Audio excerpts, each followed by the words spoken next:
Hello guys! Muling nagbabalik ang inyong mahiwagang gala. Sa bidyong ito guys, gagala tayo dito sa Chan Royal Palace Shrine ng Pitsanulok. Itong shrine na ito mga kahiwagang gala ay isang antique na shrine dito sa Pitsanulok. So, pag gusto yung sumama, tara guys, samahan nyo ako na naman ngayon. Mag-iikot-ikot tayo dito sa Chan Royal Palace Shrine. Tara guys, let's go! Sana mag-i-enjoy kayo sa video ito guys.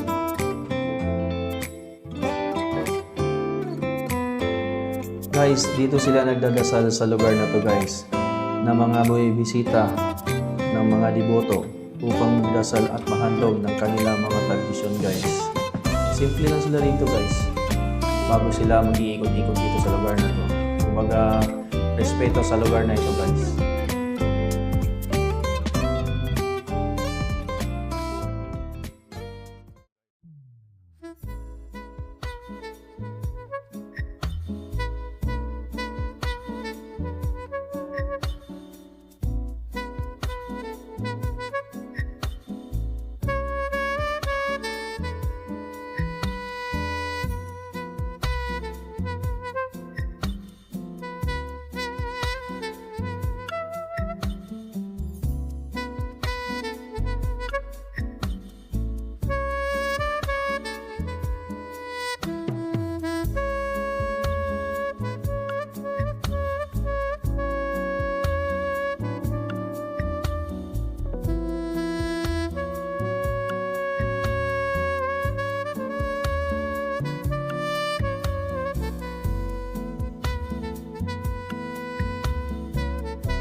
Dahil sa napakagandang lugar na to, ay isang malaking shoutout sa iyo, Kuya Reggie Tubo ng Zambales.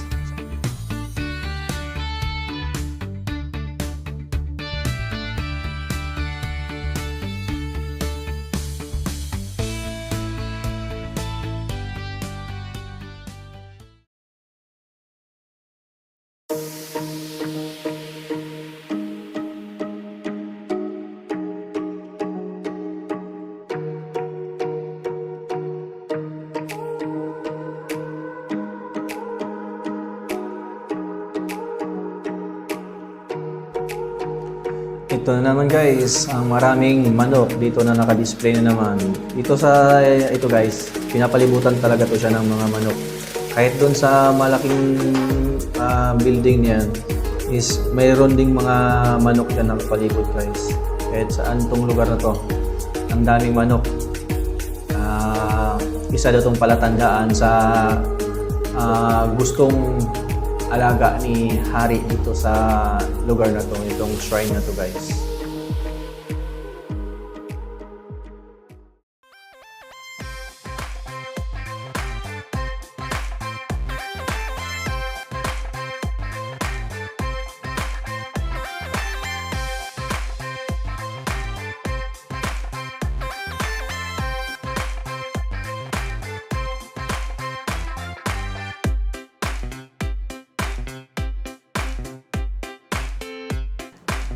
Dahil sa napakaraming manok na naka-display dito, isang malaking shoutout kay Richard Mandokdok ng AIDA.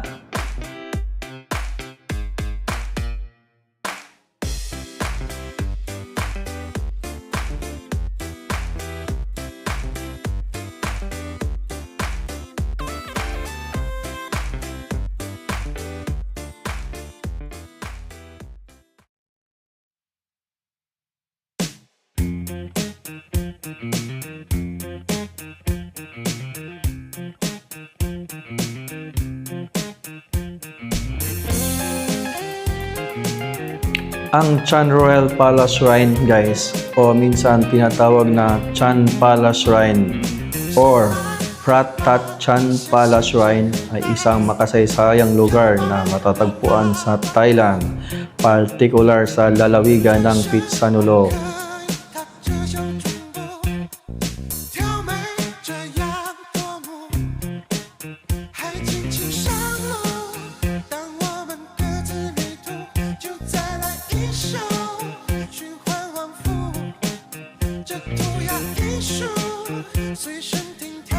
Mga kahiwagang gala, sa hindi pa nakapag-subscribe sa channel ko, pasubscribe naman po ako. Maraming salamat.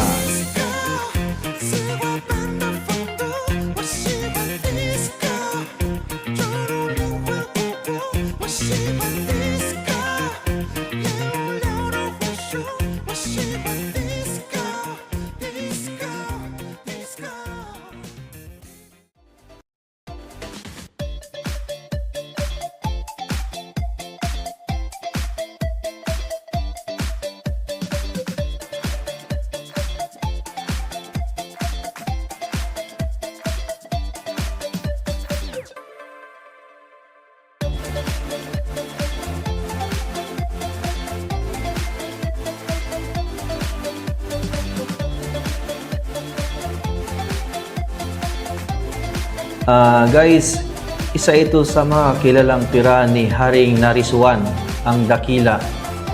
Isa sa mga pinaka-revered na bayani sa kasaysayan ng Thailand. Siya ay pinanganak o pinakilala sa palasyong ito at dito rin siya nagsasanay bilang isang mandirigma bago tuluyang humarap sa digmaan laban sa mga dayuhang mananakop tulad ng Burma or tawag na lang Myanmar.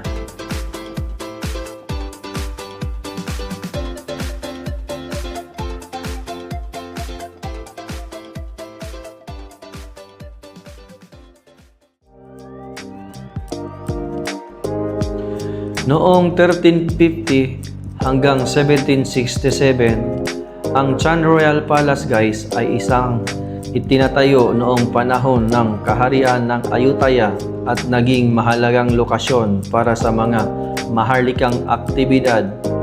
Isa ito sa mga tirahan ng mga prinsipe at miyembro ng maharlikang pamilya.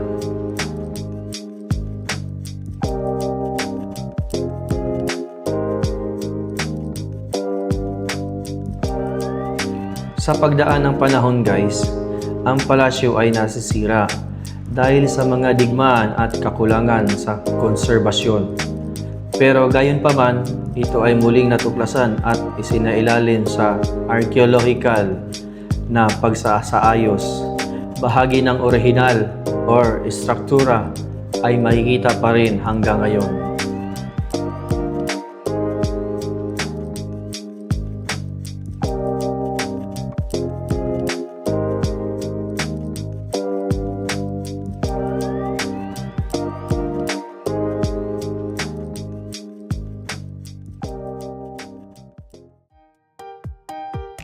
Kahiwagang gala, huwag niyo rin kalimutan mag-like dito sa channel ko.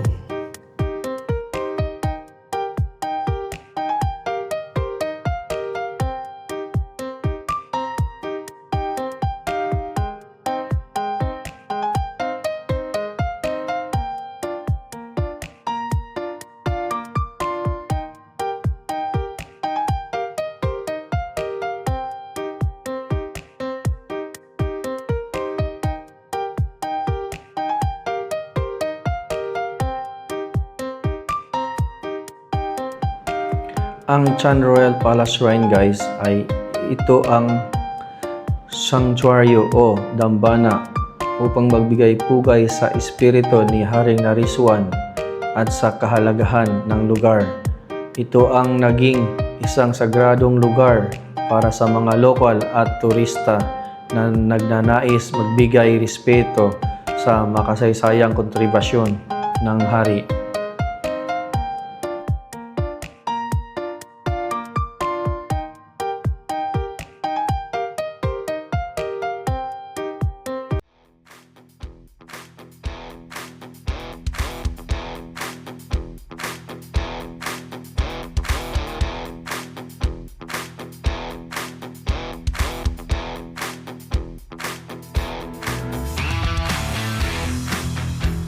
Samahan nyo na rin sa pag-share itong video ko, mga kahiwagang gala.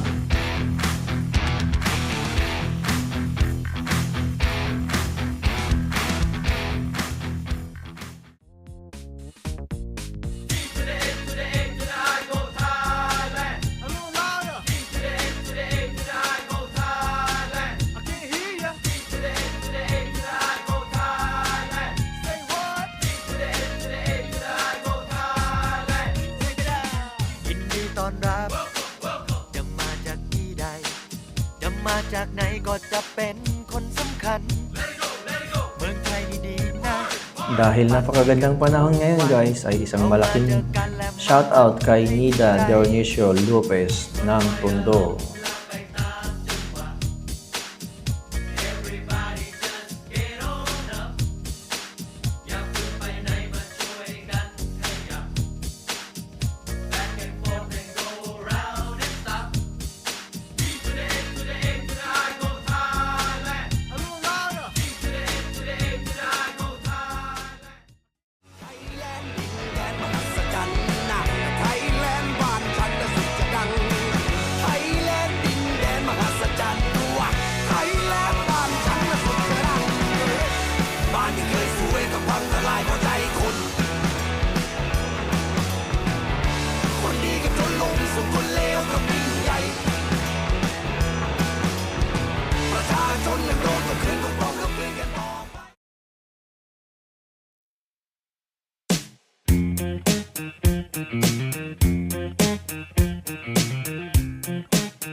Thank you for watching my video guys. Please support my channel. Thank you.